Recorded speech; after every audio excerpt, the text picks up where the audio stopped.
The following is a sponsored program paid for by First Alliance Credit Union.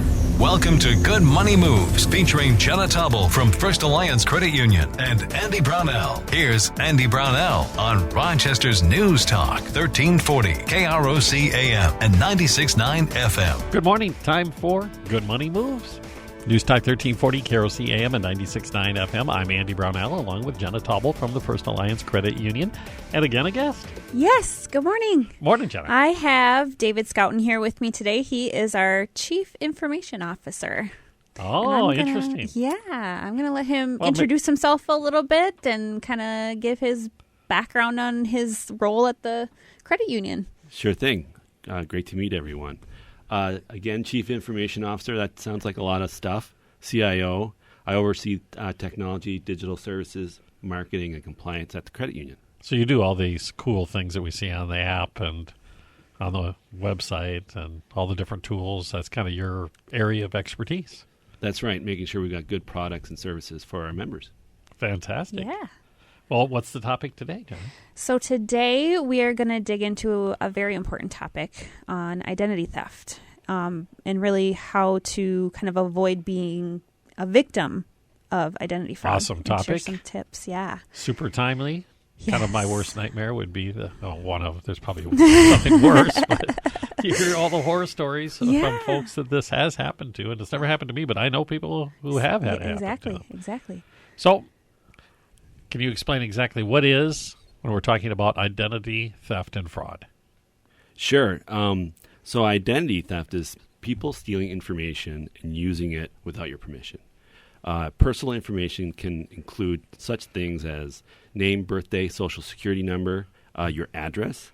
They'll also try to get your credit history, your bank information, medical information, and if they can, usernames and passwords for wherever you visit online. That's probably think of it, the key to everything, if they could get that. That's right. Yeah. Scary stuff. Yeah. Oh, yeah. So if they access information, what can they do with it? Right. So they can open cards in your names, credit cards. They can try to take out a loan in your name. We've seen that happen. Or any other kind of account. They'll try to file fake health claims against you. Isn't that something? They'll also try to use your stuff. So if they get access to your credit card information, they'll use your credit card. And that's where you see fraud happening. Do you guys see this at First Alliance and other financial institutions in the area? Oh, yeah. I mean, anywhere you go, you're going to have to help people kind of navigate through identity theft. Like there's no way around it. I mean, it's so prevalent that no matter how much security and tips and, information we share to keep our members safe and try to give them, a step ahead of those identity thieves, somebody's going to fall victim to it, which is why this is so important to help kind of mitigate some of that, why we're talking about it today. Well, how common is identity theft? Cards that get compromised every day. Every day? Yeah. Yeah, we get calls almost every day. When you think of that, I have had that happen to me. Right. Yeah. Where all of a sudden my credit card company says, nope, can't use it anymore. Why? Somebody tried to buy a cappuccino in Miami Beach. Yeah. And you're not in Miami Beach, right? No, I'm not.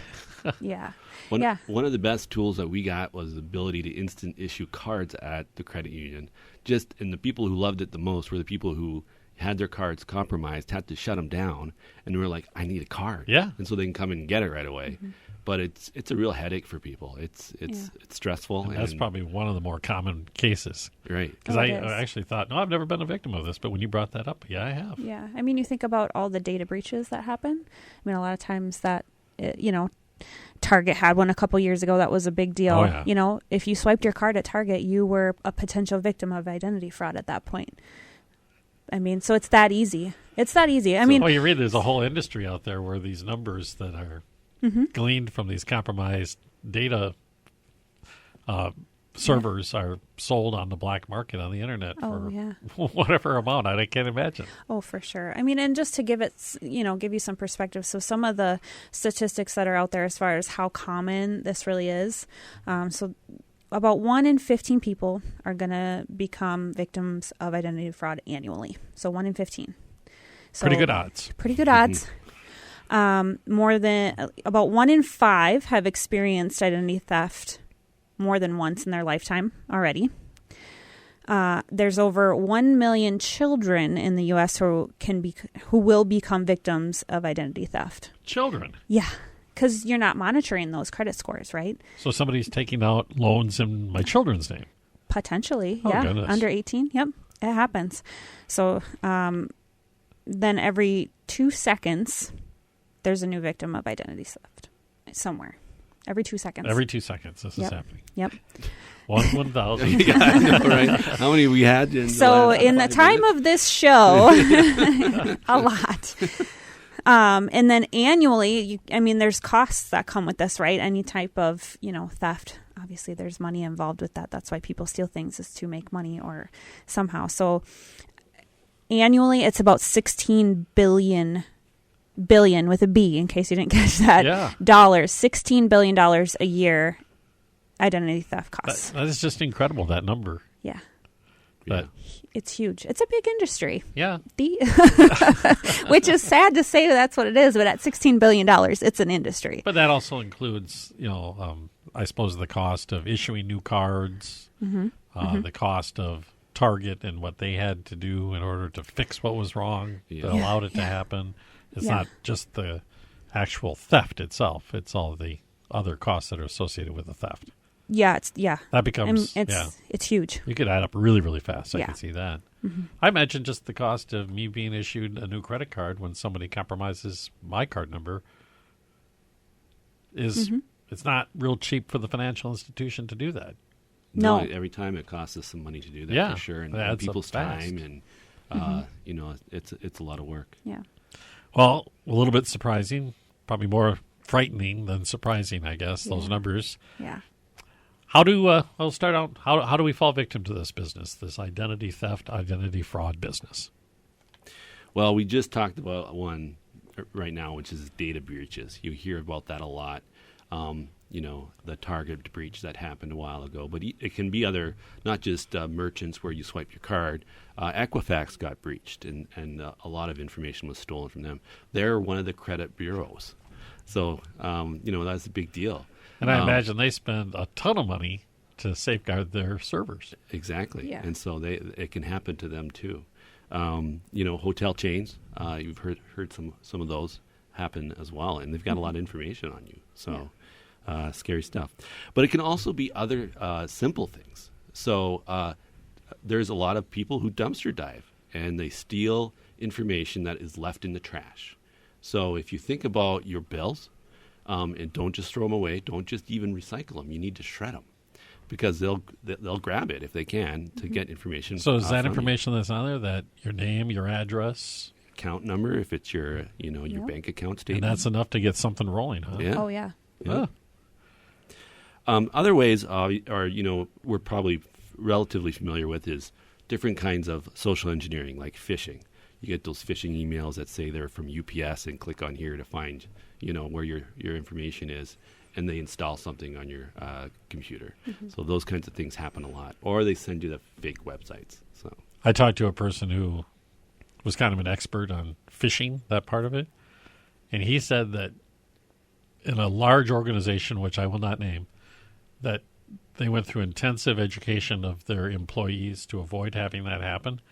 And no matter how hard they try, there's still 5 to 10% of the workforce which will click, even though they've been warned numerous times not to click. And in this workforce, that's thousands of people. Yeah. 5 to 10%. yeah, we call them the clickers. The clickers. Yeah. Don't click. Yeah. We do a lot of training with our staff I too, bet. to make sure that they're not, making inappropriate But somehow decisions they with their make emails. it attractive enough that Yeah. I can't resist. Yeah. I have to click on it. There are also a few other ways, like card skimming is a technique. We've actually been victim to that at one of our ATMs. We've had to put protective devices on all our ATMs just to prevent that. They put a little device and grab your mag stripe or your card information right off your card. Yeah. So things like at gas pumps, things like that, they'll do it there a lot too. Yeah. Yep. EMV helps a lot with that, but they're still finding other techniques to do it. So EMV, is the little chip that you have on your new the cards. new generation credit that card. you insert rather than swipe. And they can still do it with that. Yes. They've got a new way. It's not called skimming. It's called shimming. Yeah. So they're always working on some way to get your information. The other way is they just is classic social engineering.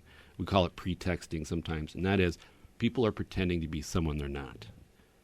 I just got a call on my phone, someone who was acting like they're a collections agency, and you need to call them right away. And people get strange calls from utility companies. That one's really common. Cable companies. Those things happen. Yep, I've had them come from pretending to be the police department, pretending to be your insurance provider. Huh? I did. Yeah. And I was like, this is not real. They had several people fall for it. Yeah. And they do, because they use that sense of urgency and that sense of you're going to lose something very significant to you, and really put the pressure on you to act immediately and not give you time to think about it. That's a big part of this ploy is, so if don't ever let somebody pressure you into giving away your information. If they're legitimate, they'll already have that information. They shouldn't be asking you for it. And that's one of them too, don't they? Ask you to verify a piece of information by you stating it to them rather than they reading it to you. Correct. Oh goodness. Yeah. A lot. You think about the amount of effort that goes into this.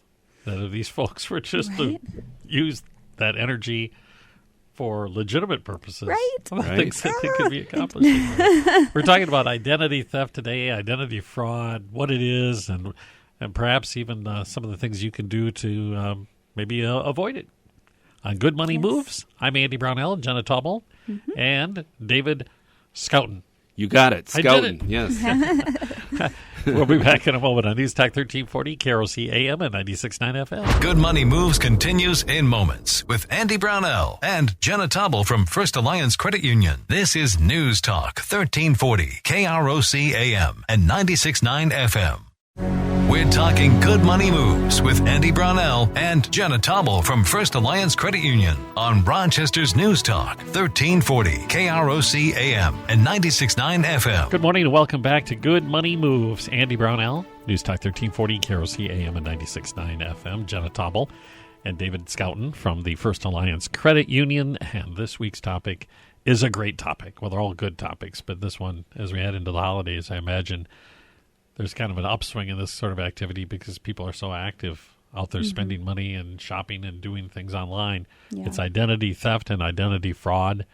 And now we're going to talk about ways to minimize our risk of being victims of this sort of thing. Yeah, are there strategies we can look at, David? There are lots of things you can do. A lot of it is awareness and education, of course. But first of all, one of the most common ways is still through emails, phishing through emails. So never click on links in emails that you are not aware of or not expecting. Is that in big, giant capital letters? Never? Never. Yes. One of my favorite shows is Mr. Robot, which is about hackers. And they always portray that these really sophisticated corporations have this unbelievable security set up, and inevitably the way he hacks in all the time is by sending somebody somewhere within the organization of email, and they click on whatever it is, and next thing you know, the hacker is in. Exactly. And it's real life, isn't it? It's true, and the reason is it's the path of least resistance for someone who's trying to get the information. It's so much that people still click on links, and so it's easy to get the information that way. Why try to hack into someone's corporate network when you can just have someone else click on the link for you and get you in, so to speak. So never, ever do it. Yes. Never do it. Yeah. And there's two things that can happen. It can send you to a malicious site where they can grab your information, or they can, and as likely is they'll install something on your computer that will start looking around either at home or at work for information that they can get. Have you seen that sort of thing in your dealings at the credit union where people have become victims of that sort of thing? Yes, we had one person, this was probably a year ago, who we got a call, and they were asking to do a wire transfer of $40,000. Oh. And we got a call, and we verified the person. They had all the information. everything that you would expect them to do the transfer. But the way they got slipped up is the address they were sending it to was, I believe, a post office box, which the other financial flagged. We looked into it further and found out that they had compromised even the phone number. And so when we were calling the phone number, it was a person, we knew the person, and it was someone with an accent. It didn't sound right, but they were answering the phone on record. They had taken over the phone as well. Yeah. And so it's like out of the movies. I know. And so like people, it was almost the perfect crime, you would say. We were able to catch them, but what we found out is that individual had done exactly that. They had mentioned in discussing them and how could they possibly get this information. At first, they thought it was like some of their son's kids or friends. Sure, I blame everything on my kids. Yeah, right. That had gotten a piece of paper with passwords on it, but then all of a sudden they said, "Oh yeah, our computer was acting kind of funny for the last few days," and we found out they just had a Word document with all their passwords and information on it on their computer, and the hacker got it that way. Oh, yeah. So it happens because they had clicked on an email, they had got some computer takeover software, and there you go. You know what else I love about this story is that the First Alliance Credit Union, being your local credit union, you recognized it wasn't them on the phone. Yeah. And you immediately became suspicious. Right. Yeah. That's really cool. It doesn't always happen. But we're glad about that one. Yeah. Okay. That's just one example. Don't click on it. Yeah. So don't click on it. It does happen. Mm-hmm. Another way is again that pretexting. So when people are calling you because of some premise, don't give personal information away over on the phone. Mm-hmm. If they're legitimate, like Jenna said earlier, they will have the information. You don't need to give it to them. So feel free to decline to do that and to hang up.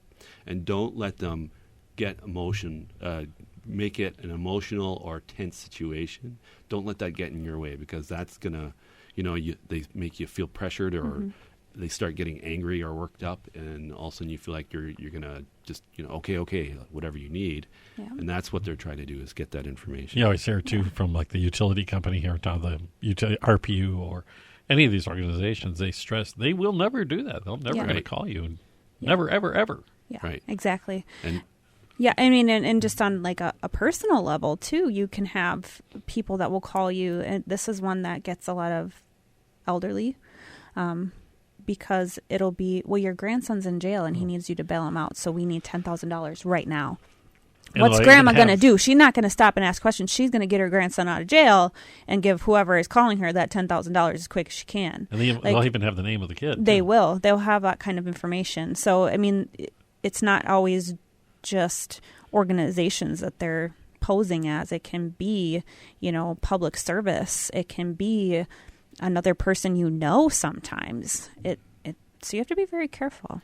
And you can't trust the phone number either anymore, because there are ways in which organizations, even sales organizations, will try to get local numbers or blocks of local numbers for that they can use to make the phone call when they're really calling you from Chicago or across the world, or Russia.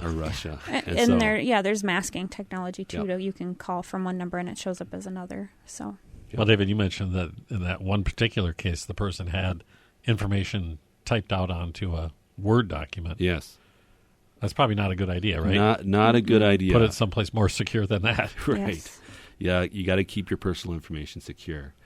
There are some tools out there like LastPass or KeepPass. Yeah, I use that one. There are apps that you can get on your phone that will securely store your credentials, because we all have the same problem where we have dozens, if not, it feels like hundreds sometimes, of passwords that you got to maintain. And so having a secure vault, if you will, for them, virtual vault is a fine way to do it.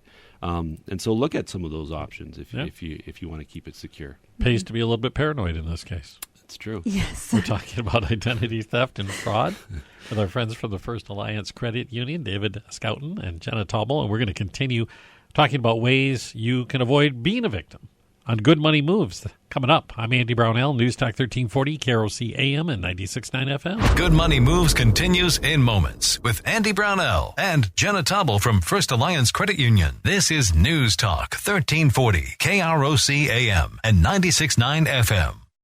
We're talking Good Money Moves with Andy Brownell and Jenna Taubel from First Alliance Credit Union on Rochester's News Talk 1340 KROC AM and 96.9 FM. Welcome back to Good Money Moves. Andy Brownell, News Talk 1340 KROC AM and 96.9 FM. Jenna Taubel and David Schouten from the First Alliance Credit Union.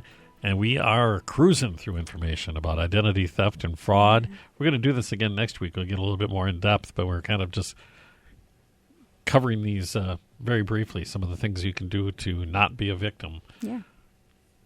Yeah, so some other things to watch out for is getting mail that you're not expecting. So if you usually get your credit card statement on the 15th of every month and it shows up on the 1st, watch out. Is it legitimate? Check it out. These are techniques that some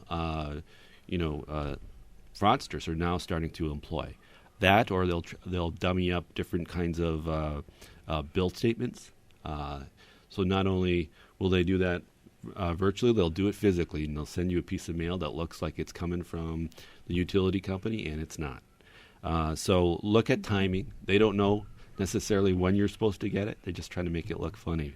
So be careful about that. That one I hadn't heard of. Yeah. Mm-hmm. Yeah. So that's another good reason to set up the electronic bill pay systems that you have through the credit union as well, because that won't happen to you. That's right. Yeah, it's a good way to be able to catch those types of unexpected situations, or maybe the thief got sloppy and you do receive a credit card statement for a credit card you didn't sign up for. Yeah. That would be a really good indication that somebody has your information. I imagine a lot of what we're talking about is being proactive, right? Staying on top of your information and your accounts. Mm-hmm. And, yeah. Check them all the time. So obviously, check your bills. Know when your bills normally arrive, and I expect that. I mean, I do this religiously. Go over the credit card accounts to look for. Wait a minute, I didn't charge that. What's this? Yeah, and question things that don't look right. Find out what they are, for sure. Another thing that you can do that's really helpful is to be on top of your credit report. So if someone's trying to take out loans in your name, it's going to show up there. Also, inquiries that you did not ask to do. Let's say you've all of a sudden there's an inquiry on your credit. Where did that come from? It might be someone else trying to impersonate you. Mm-hmm. So those are good things to keep on top of. More red flags. Yeah. And then, regularly review your statements. We just talked about that, your accounts. Just be on top of where things are and what they're doing. Don't neglect them. Yeah. Sometimes that's easy for those less often used credit cards or accounts. Make sure you just stay on top of them and check them regularly. At First Alliance, have you had folks who, are a little bit lackadaisical about watching things come in months later and say, oh, I just found something here and we've got a problem? It happens all the time. And, people assume things are right, but we've had it where it's got, there's a slew of several days where there's all kinds of fraudulent activity that if they were just paying attention, they could have caught a lot of it. And, they can be on the hook for it. We try to help them out, but especially on certain, debit cards, that's your money. And so you want to really be careful with that because you could lose it. Well, you even mentioned a wire transfer. Yes. Scariest scenario, they can empty your whole account. Oh, yeah. And then it's gone. Yep. Yeah. Oh, yeah. I mean, for a personal anecdote I will give, so my card was attached to my husband's Amazon account, and our daughter signed up for Amazon Music through Alexa, and it got attached to my account, but it was on a checking account that I don't use very often, so I wasn't checking it monthly. Oh. And so pretty soon I'm seeing all these couple dollars, because it's not very expensive, but it started to add up. I'm like, what in the world is this? And we come to find out our 5-year-old had signed up with Alexa for music. That's why I have my Alexa set up. You cannot do that. Yeah. We know that now. But it can happen, and sometimes it is just your 5-year-old accidentally doing something, or wanted to hear something from Frozen or some music. Yeah. Who knows? I don't know. Well, and that's another thing, is to be mindful of. There's some great convenient tools out there, like the Alexa speaker, or the Nest thermometer that looks at what's going on and can automatically change it for you. All those things are great, but they're monitoring activity. So you got to just be careful. It's not necessarily bad, but make sure that they are actually. You got to look through their privacy statements. Are they going to share your data? Are they going to get rid of it once you stop using it? All those things are important because information will be taken that way as well. It's maybe not maliciously or even initially, but it can be used against you. Mm-hmm. Actually, I just heard of this on this morning. There's a website. There's somebody Mozilla Firefox browser. It's a web browser. Mozilla.org has actually got a link on their site that talks about product data privacy on common products. So they have a whole report and says you can check it out and say, do they have minimum requirements of data privacy or not on these products? Super useful. Yeah, Thanks. very useful. Yeah. Well, speaking of useful, we're almost out of time, but you have more resources we can tap into on the website. Always. And the app. Always. Yeah, so at firstalliancecu.com, I would suggest that you subscribe to our blog, because we put out new blog posts all the time, a lot of times talking about things like identity theft and how to keep yourself safe. But we also have a really good informational resource on our resource page. If you are to fall victim to identity theft, it kind of walks you through the steps of the things that you need to do to recover your identity and protect yourself going forward. It's a very comprehensive guide. That's a show in itself right there. It is. It is. But to kind of help keep yourself safe from identity theft and to kind of alert you if something does go wrong, we do have a lot of products and services available to our members as well. So we have a feature within our mobile banking app called My Cards, which alerts you. We've talked about that a couple times before on previous shows. But the really great feature with this is that it alerts you to any and all purchases made with your card. So whether it's your First Alliance debit or credit card, you'll get an alert as soon as a purchase is made. So if you didn't make a purchase, you can shut your debit card off instantaneously. And if you think you've lost it, you can shut your debit card off so nobody can use it until you find it or get a new one. I've used that so often, actually, my personal story with my wife. She's a chronic credit card loser. She loses it all the time. So she calls me up and goes, "Can you switch my card off? I can't find it." And so I've probably done that a half a dozen times. Yeah. At least it's easy to do. It is so easy to do. One click of a button. It's peace of mind. It is. It really is. But then, we talked about earlier monitoring your credit report and your credit score, while also in our mobile app and in our online banking, you can check your credit score with our free tool. So while it's not the same thing as looking at your credit report, it will alert you. We've talked about this in previous shows big fluctuations too. Or something those big fluctuations that would show up that would indicate there's some activity going on that you didn't initiate. But then the last thing I want to talk about is a really good partnership that we have with Legal Shield to offer discounts for identity theft protection plans, which we don't have time to go into detail about what all is covered with that here. But if you go out to our website and on our resource page under our trusted partners and our member discounts links, you'll find more information about that. Fantastic. Yeah. We're going to talk more about identity theft and fraud next week on Good Money Moves. Until then, Jenna, David, yes, we'll talk to you soon. Andy Brownell from News Talk 1340, KROC AM and 96.9 FM.